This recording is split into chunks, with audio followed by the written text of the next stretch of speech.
Drafting, the art of sitting behind another cyclist to gain an aerodynamic advantage. The rider in front pushes through the air, like a ship pushing through the sea, and this creates a wake or a slipstream that the rider behind can sit in, meaning they can travel at the same speed as the rider in front, but for much less effort.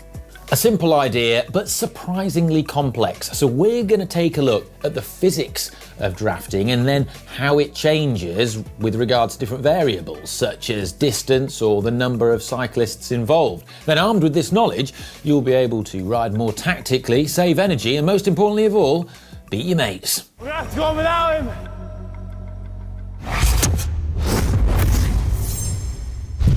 The first thing to be aware of is that cyclists didn't actually invent drafting. Kind of nature and physics sort of did. If you visualise a flock of birds or a school of fish, these are both examples whereby animals draft and slipstream off others in order to save energy. And the incredible thing is that when cyclists started riding together in large groups and in races in the early 1900s, they kind of naturally adopted this method and tactic as well. Oh, and if you were wondering about the continuity error of the bike changing behind me, then award yourself 10 GCN points. We put those little things in just for the eagle-eyed viewers. But when should you draft? Well, at speeds over 15 kilometers an hour, aerodynamic drag becomes the dominant force that a cyclist needs to overcome. As much as 80% of their energy will be spent overcoming drag at these speeds. Technically, aerodynamic drag is proportional to a rider's speed cubed, assuming there is no wind. But this is why we see pros drafting all the time, even on climbs, because typically when they're riding up mountains, pros travel above 15 kilometers an hour. As a rule of thumb, if you're racing, draft whenever you can. One of the great things about cycling is it's not always the strongest rider that wins. It's often the savviest and the smartest. Even if you are the strongest, make sure that you're riding smart. How much energy can you save while drafting? A number of variables affect it, such as the speed you're travelling, the number of cyclists you're with, the size of the rider you're sat behind. I mean, ideally you want to sit behind Connor Dunn, but also things like wind direction and the distance you are behind the rider in front. So first, let's take a look at that most common of scenarios, just you sitting behind another rider, and let's look at how distance affects the amount of energy you save. I've been looking at the science, and there have been several different studies over the years which have concluded you can save anywhere between 27 and 50% of your energy by sitting behind another rider. However, one of the most recent and thorough studies is a paper from 2018 on team time trial aerodynamics by Dr. Bert Blocken, who is a leading researcher in the field based in Eindhoven. Now, his most recent studies have combined both wind tunnel studies and computational fluid dynamics. To sit man 2 behind another rider, just 150 centimetres off their wheel, typically requires, as a rule of thumb, around 30% less energy than the rider on front, which goes to show how amazing it is when you see a rider ride another rider just off their wheel without attacking from behind. Think of Fabian Cancellara in Paris-Roubaix, for example. Even 1 metre behind, there's still a huge benefit. It doesn't drop off that quickly from that 30%. But if you add more riders into the mix, and say you've got 4 riders, the 4th rider is only experiencing 50% of the drag of the first rider. And what's really interesting is when you start to think about the drag experienced on average by a group of riders that are riding through and often working together. And with a group of 3 riders, they experience 70% of the drag of a lone rider, and that goes down to 64% if you've got 4 riders. And the paper also shows that a closely drafting group of 7, 8 or 9 cyclists experience around 50% of the drag of a lone rider, which again shows why it's so hard for a lone rider to stay away when there's a group chasing them that's working together. But continuing on that, how do numbers affect drafting? Well, in groups of up to 5 cyclists, the rider on the back of that group experiences the lowest overall drag. But once you go above that to groups of 6 riders or more, it's actually the last but one rider that experiences the lowest drag, and this is because of the subsonic upstream disturbance effect. In layman's terms, what happens is you have 4 riders creating a wake that's big enough for the 5th rider to sit in, and then a 6th rider on the back isn't actually as well sheltered as the 5th rider. Add on to that if you have a rider sat behind you in any configuration, they actually reduce the front rider's drag by about 4%. And this is because, kind of like a ship when it's traveling along, it's also pushing the water forwards.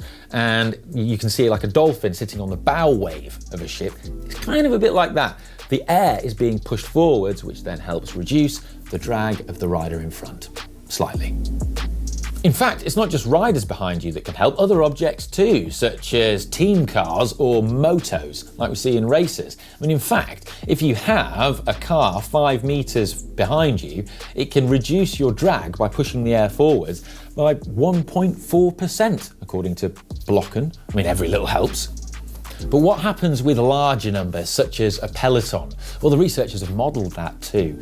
And predictably, the lowest drag is experienced slap bang in the middle of the bunch, where there's the most shelter.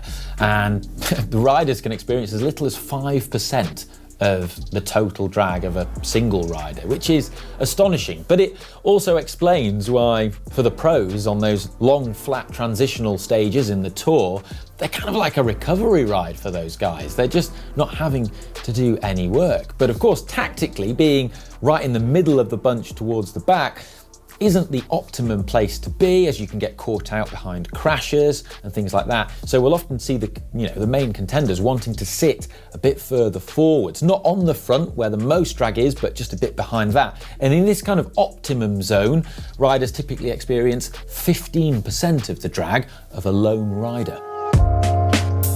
How does distance affect draft? Well, different studies have shown slightly different results, but the general consensus is clear. You want to ride as close to the wheel in front as you can. And this is one of the skills that really separates out the pros from, well, the rest of us. Being able to ride right on the wheel in front stands to save you more energy. And it's one of the things that we see, and is perhaps an underrated skill in world-class pursuiters on the track in the Olympics. The really well-drilled pursuit teams are really well-drilled and very close to each other. The published research suggests there is a significant saving if you compare being 150 centimetres behind the wheel in front to 500 centimetres or half a metre behind the wheel in front. And in a high-pressure situation, where the race is really on, this can be the difference between staying, in or getting dropped. So try and ride as close as you can to the wheel in front. I mean, this is yes, okay. This is a case of do as I say and not as I do. I know, but even 5 meters behind, you're still getting a significant benefit.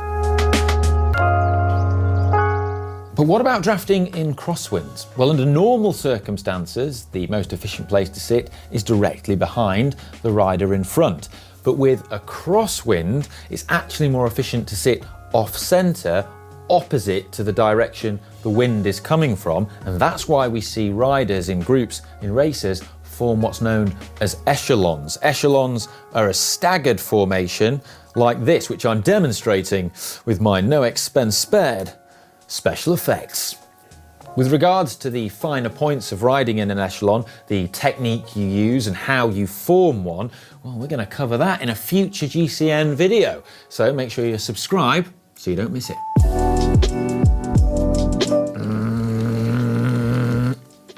But what about cars and motorbikes? How do they affect drafting? Well, fortunately, those researchers at Eindhoven, they've looked at that too.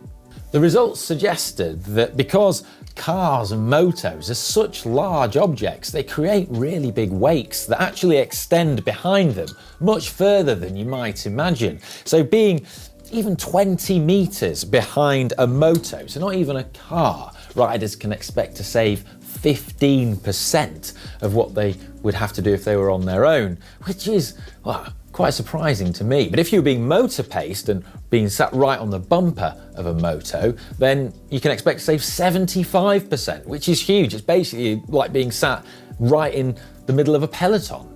Because cycling races are often won by the slimmest of margins, just mere seconds or meters, the paper concludes that, well, the common concern within the cycling community that drafting behind camera motorbikes that are even 20 meters away can affect the result of races is probably correct, and could be something that the UCI should potentially address for the future. And yes, I should point out this isn't to scale. I mean, how are they going to fit on those spare bikes? Ridiculous. But even though this isn't to scale, there's another important point, and that is if you're not riding in a UCI race, but you're just riding on an open road with passing cars and traffic can have a huge influence over the airflow around you.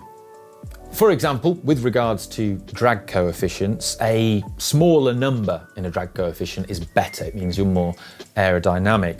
And being an aero nerd, I've tested my drag coefficient in wind tunnels and in velodromes and found it to, for the sake of argument, be 0.19. Now, when I've gone out and done time trials and worked out my drag coefficient, I've seen an effective reduction in it because of traffic-assisted airflow down to about 0.169, which is seriously aero, but it's traffic assisted. Alright, I hope you've enjoyed this video and found it useful and informative, and if you have, please give it a thumbs up and subscribe to the tech channel, as it really helps support what we do. And if you've got any questions about drafting that you'd like to see addressed in a future video, fire them down below, hopefully we'll do just that. I'll see you in the next one. Bye.